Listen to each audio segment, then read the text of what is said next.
सुनिए, बिल्कुल है, मगर राइट टू इक्वालिटी का मतलब क्या है? Substantive equality.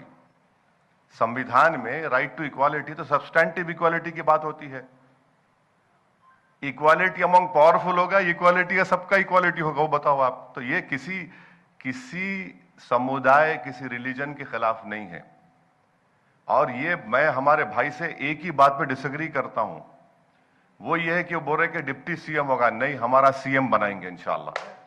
डिप्टी सीएम क्या है? डिप्टी सीएम कोई पावर नहीं है। Deputy CM is the six finger on the hand. लड़ाई सीएम की होगी।